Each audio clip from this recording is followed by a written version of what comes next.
एक शाम प्राची टीवी पर सीरियल देख रही होती है। तभी उसकी सास वहाँ आती है। अरे सीरियल में तो ऐसे मग्न है जैसे आज रात का खाना पड़ोसी आकर बनाएंगे। मुझे पता ही नहीं था आपने अपने बेटे की शादी पड़ोस में भी की हुई है। हैं? मतलब इस घर में सारा काम बहू ही करती है, आप तो सिर्फ खर्राटे मारती हैं। अच्छा जी, फिलहाल तो तुम आराम फरमा रही हो, चलो जाओ, ये मेरे टीवी देखने का समय है। आहा, इसीलिए मुझे भगाया जा रहा है। सॉरी, अब तो बिल्कुल नहीं जाऊंगी। प्राची की इस बात पर दोनों सास बहू के बीच टीवी रिमोट के पीछे बच्चों जैसे छीना झपटी शुरू हो जाती है। जिस काम से घर वापस आ जाता है। हाँ, आज मेरी चूहे बिल्ली की जोड़ी किस बात पर झगड़ रही है? अरे तेरे बीवी मुझे टीवी ही नहीं देखने दे रही। अरे तुम्हारी मम्मी मुझे खाना बनाने के लिए फोर्स कर रही है।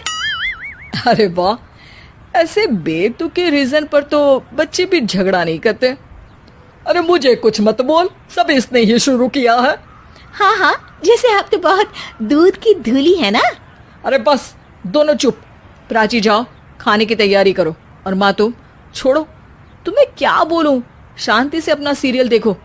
मुझे दोबारा लड़ने की आवाज सुनाई नहीं देनी चाहिए। ऐसा बोलकर श्लोक जिसके पीछे पीछे प्राची भी कुछ न कुछ बड़बड़ाते हुए रसोई में चली जाती है। हाँ हाँ, सासू जी को तो कुछ बोलेंगे ही नहीं, बस मुझ पर ही हुक्म चलता है, खाना बनाने के लिए आई हूँ। इसी तरह शाम बीतती है और रात को श्लोक और प्राची की सास खाना खाकर सोने चले जाते हैं। लेकिन प्राची गुस्से में कुछ खाए बिना काम में ही लगी रहती है। इस घर में किसी को घंटा फिक्र नहीं पड़ता मैं खाऊं या भूखी रहूं। प्राची कुछ देर के लिए रसोई से बाहर जाती है और जैसे ही वापस आती है तो वहां दूध का भरा ग्लास देखकर हैरान रह जाती है। फिक्र पूरी है, बस दिखाना नहीं है। सोने चली जाती है और अगली सुबह एक बार फिर सास बहू का कार्टून नेटवर्क स्टार्ट हो जाता है। ये तुमने ही किया है। अरे अजीब जबरदस्ती है, मैं बोल रही हूँ मैंने कुछ नहीं किया। दोनों ने मिलकर पूरे घर को पागल खाना बनाया हुआ है। यहाँ कोई नॉर्मल इंसान तो रह ही नहीं सकता, इसीलिए अब पड़ोसी क्या रिश्तेदार भी घर आने से कतराते हैं। और सुन बेटे, तू भी चंगा, तेरी माँ भी चंगी, तेरी बीवी भी चंगी, रिश्तेदार। हाँ जी, आपको नहीं पता क्या, गंगाधर ही शक्तिमान है, रिश्तेदार ही। हाँ हाँ, बस समझ गया। कभी जानवरों जैसे लड़ेंगी तो कभी जुगलबंदी करेंगी। भाई मैं आप दोनों के बीच में नहीं फंसना चाहता। सास बहू की इस मनमौजी जोड़ी से परेशान होकर श्लोक अपना सिर खुजलाता वहां से चला जाता है। चलो अब मैं भी कीर्तन में जा रही हूँ। इस पर जैसे ही सास कमरे में अपना पर्स लेने जाती है तो वहां नाश्ते की प्लेट रखी देख मुस्कुराने लगती है और नाश्ता करके घर से बाहर निकलते हुए कुछ पैसे टेबल पर रख जाती है। जिसके कुछ देर बाद सिलेंडर वाला घर आता है। ओ मोरी मैया, मैं सिलेंडर के बारे में तो बिल्कुल भूल ही गई थी। घर खर्च के सारे पैसे भी मम्मी के पास है और श्लोक से बोला तो उल्टा 4 बात सुनाएंगे। प्राची ये सोच ही रही होती है कि अचानक उसका चेहरा चमक उठता है और वो घर में आकर इधर उधर देखने लगती है। तभी उसकी नजर टेबल पर रखे पैसों पर पड़ती है जिन्हें वो सिलेंडर ये सब श्लोक देख लेता है।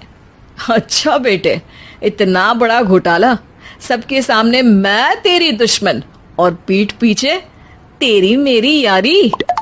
इस पर श्लोक एक प्लान बनाता है और शाम को सब एक साथ बैठे होने पर बोलने लगता है। माँ, तुम दोनों की बहुत लड़ाई होती है, इसलिए मैं सोच रहा हूँ कि प्राची को उसके घर छोड़ाऊं, इससे वो भी खुश रहेगी और तुम भी।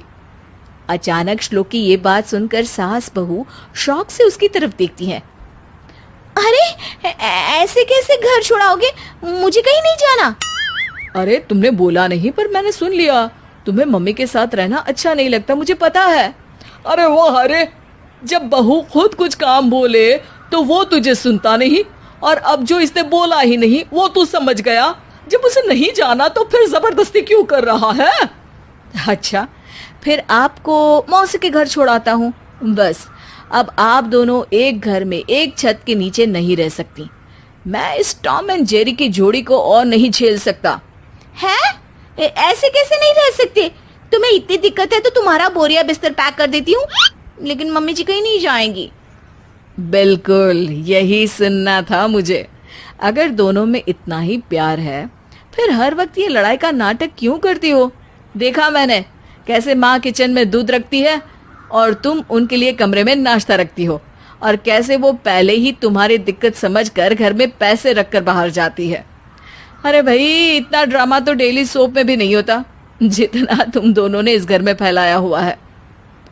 तू हमें टॉम एंड जेरी बोलता है ना, तो याद कर वो दोनों भी एक दूसरे को बाहर वालों की बुरी नजर से बचाने के लिए हमेशा सबके सामने लड़ते थे, लेकिन अकेले में दिक्कत के समय मदद भी तो करते थे।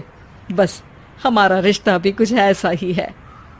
और वैसे भी अगर सास बहू में तू मैं नहीं होती तो दुनिया वालों को कहानियां कैसे मिलेंगी?